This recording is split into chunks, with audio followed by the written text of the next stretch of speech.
creativity. Creative agencies do digital. Digital agencies create ads. So all these lines are blurring. How do you differentiate one from the other? I think that's the most exciting time for us to be in the business, because it's almost like the renaissance of marketing communications. Yes, the lines are blurred, but that's the reason why I think we need actually holistic thinking, because digital is sort of like a DNA underpinning all human interaction.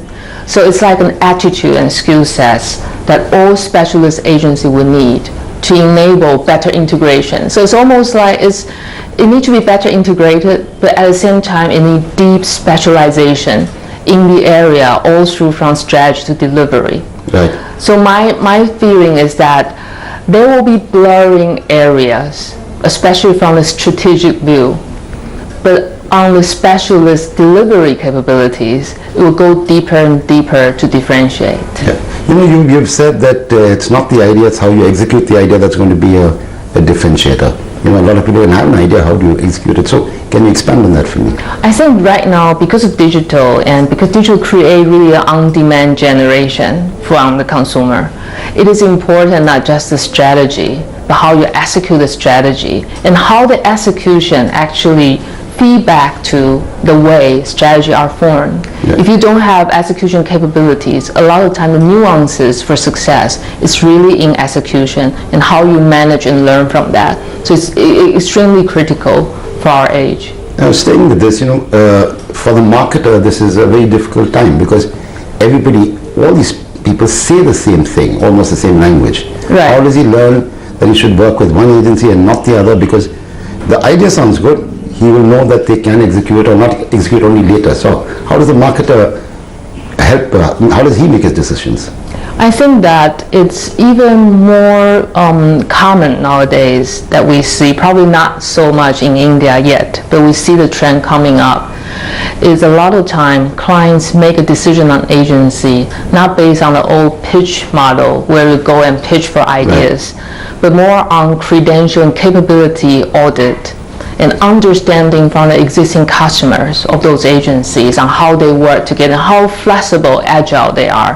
That will be, I think, a trend for future clients in selecting the agencies as well. Yeah, you know, you use the phrase design a lot. The design is a part of this business. Right. You know, in a lot of your articles or your talks, you use design. Expand on that. Why is design so important in this business?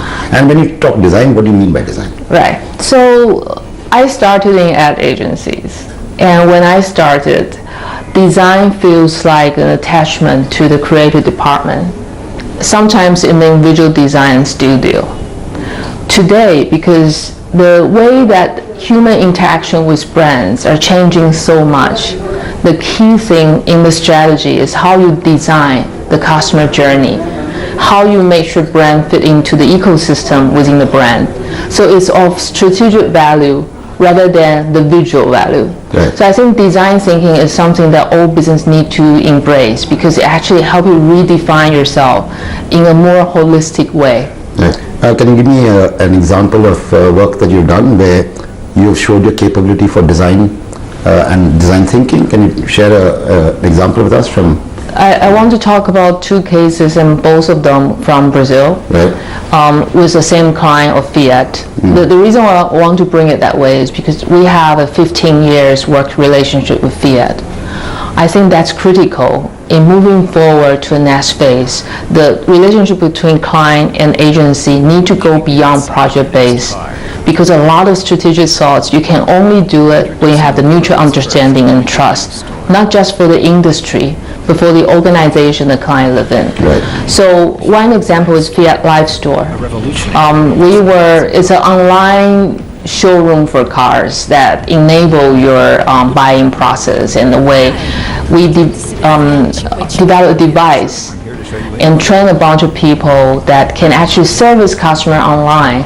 Their device become your eyes. Right. So you can tell them what you want to see, what you want to touch, and they'll do it for you in the showroom while you're there sitting at your home with your popcorn. Right. So the key thing there is designing that experience into a business model as well. It's an online showroom. It shortens the time you research for cars and help you to really engage with them and book a test drive immediately. Right. So that's a process, that's a redefinition of the showroom and dealership, but at the same time it redefined the process and experience consumer buy cars. Right, you said two examples. One Yeah. is this one, what is the other The one? other is one that we also did for Fiat. It's a car that we call Safe Key. So we all know that drink and drive is something that every car maker wants to avoid.